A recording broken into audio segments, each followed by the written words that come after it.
કેશોદ ખાતે professor academy school કે જે બાયપાસ હાઈવે ઉપર ન્યૂ એરા પ્રોફેસર એકેડમી સ્કૂલ જે છે બહુ ખૂબ મોટી સંસ્થા અને આ સંસ્થાના શિક્ષકો દ્વારા એક આયોજન કરવામાં આવ્યું હતું વિજ્ઞાન મેળાનું. વિજ્ઞાન મેળાના આયોજનની અંદર 106 જેટલી કૃતિઓ છે એ આ સ્કૂલના બાળકો દ્વારા તૈયાર કરવામાં આવી હતી અને અદ્ભુત આજના ટેકનોલોજીના યુગની અંદર નાના નાના બાળકોએ જે પ્રકારે જે પ્રયોગો દર્શાવ્યા છે એ ઘણું બધું જાણવા જેવું, શીખવા જેવું હતું. જેમાં ખાસ કરીને મુખ્ય સ્થાન ઉપર રહ્યા હોય તેવા બે મુદ્દા હતા. એક હતું પ્રાકૃતિક ખેતી, કેમ કે અત્યારે કેમિકલ ફર્ટિલાઇઝર, કેમિકલ પેસ્ટિસાઇડથી જે થતી રાસાયણિક ખેતી છે, આ રાસાયણિક ખેતીને કારણે લોકોનું આરોગ્ય બગડી રહ્યું છે, જમીન બગડી રહી છે, આપણું પર્યાવરણ બગડી રહ્યું છે.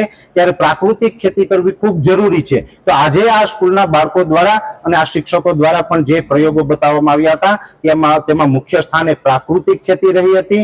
ત્યાર પછી જે આપણું અલગ અલગ માધ્યમોથી જે પોલ્યુશન થઈ રહ્યું છે, પોલ્યુશન કઈ રીતે ઘટાડી શકાય, સોલાર લાઇટ હોય અથવા તો બીજા અન્ય ઉપકરણો છે, આવા અનેક ઉપકરણોનું જે આજે વિજ્ઞાન મેળાની અંદર પ્રદર્શન થયું છે. આ પ્રદર્શન છે ખૂબ સરસ હતું, સારું હતું. આજે આ પ્રોફેસર એકેડમી સ્કૂલ જે કેશોદ બાયપાસ ઉપર આવેલી છે, આ સ્કૂલની અંદર જે શિક્ષણ વ્યવસ્થા અને જે આચાર્ય હોય, દરેક શિક્ષકો છે, એની જે ખૂબ સારી એવી મહેનત છે ને એની મહેનત છે, એની ધગશ અને લાગણીથી જે બાળકોની અંદર જે વિજ્ઞાનનું જે જ્ઞાન આપવામાં આવે છે તે પ્રેરણાદાયક છે. ને આ આજની તારીખે મેં જે જોયું છે એ ઘણું બધું જાણવા જેવું છે. આમ તો હું અપેક્ષા રાખું કે આજે ન્યૂ એરા પ્રોફેસર એકેડમીની અંદર જે કાર્યક્રમ થયો છે, આવા કાર્યક્રમો છે એ ગુજરાતની દરેક શાળાઓની અંદર થવા જોઈએ, જેથી કરીને દરેક શાળાની અંદર બાળકોને વિજ્ઞાન વિશેનું સચોટ જ્ઞાન મળી શકે.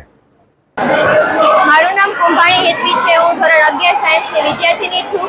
હું ન્યૂ એરા પ્રોફેસર એકેડમીમાં અભ્યાસ કરું છું. અમારી શાળાના આચાર્ય શ્રી ડૉક્ટર પ્રવીણ ગજેરા દર વર્ષે કંઈક ને કંઈક પ્રયોજન કરતા હોય છે. તેમાં આજ રોજ અમારી શાળામાં વિજ્ઞાન મેળાનું આયોજન કરેલ છે, જેમાં બાળ વૈજ્ઞાનિકો દ્વારા 105 કરતાં પણ વધારે કૃતિઓ બનાવવામાં આવી છે, જેમાં મારી કૃતિ એ પાચન તંત્ર છે. અમારી શાળાના શિક્ષકો અમને ખૂબ જ સહયોગ આપે છે, જેથી અમે દર વર્ષે કંઈક ને કંઈક કરી રહ્યા હોઈએ છીએ. એમાં આ વખતે અમારા મેડમે અમને ખૂબ જ સહયોગ આપ્યો હતો.